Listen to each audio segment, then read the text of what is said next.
Everyone, got a little update on my wheel tubbing. I just got finished welding all the stuff on this side. I repaired that corner. If anybody remembers, that corner was rotten, so I cut it. The burn spots are from the inside. I touched up a little welding on the inside there, but I finished welding that corner up. I finished welding all these 2.5 inch pieces, which is pretty cool. I started grinding on this one, and let's see, I did the floor. I welded in that floor panel I made. Okay, I welded up that floor there. Okay. All right, you guys, I made a guys and gals, I mean, let's see. I'll put the light on so we can see better. Okay. See, I had to fill in that spot there. That's where I cut the new floor from here all the way around to there. Okay, so I had to make this area from right here to the end over there. I had to make this section. It came out pretty good.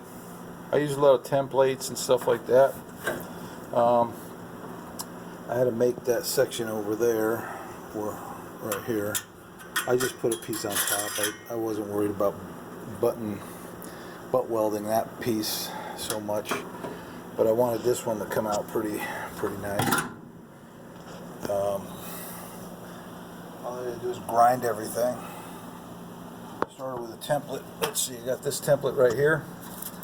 This template followed the outer, down below there. I followed that outer, or the yeah, I followed the wheel tub on the bottom. This is where the pinch weld is, right here, and then this is where the floor is, right up here.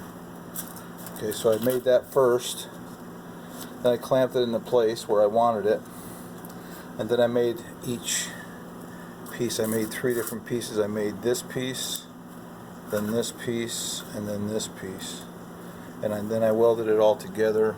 It was kind of a what you call it, a very time-consuming area to make, but it came out really nice. And then that's the original part of the new floor. And that's about that.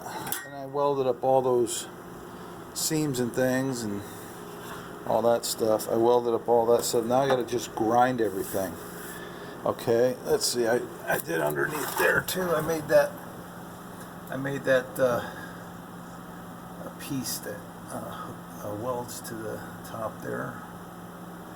I have to clean it all up, but it came out really nice. It's nice and strong. Everything's pretty nice. And then what I think I'm going to do is, after I grind everything, I have to clean up this rusty stuff. But before I do that, I want to take off the rest of the quarter panel, and then I want to sandblast all the rust. And I believe I'm going to take off this part of the quarter panel too, the door jamb here. I'm going to take that off too, because I'm pretty positive there's rust in between there, and I want to get new quarter panels with that piece, because that's all rusty too.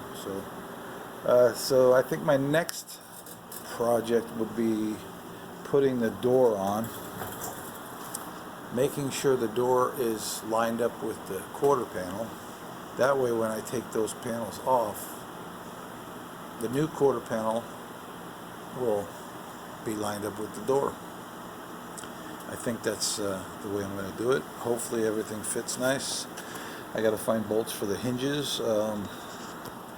They want a small fortune for bolts, just because they're special bolts and screws that go onto your classic car. They want lots of money for bolts, which is kind of crazy, but what are you going to do, right?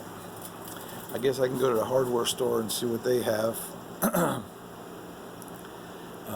Anyway, okay, my next thing would be putting the door on.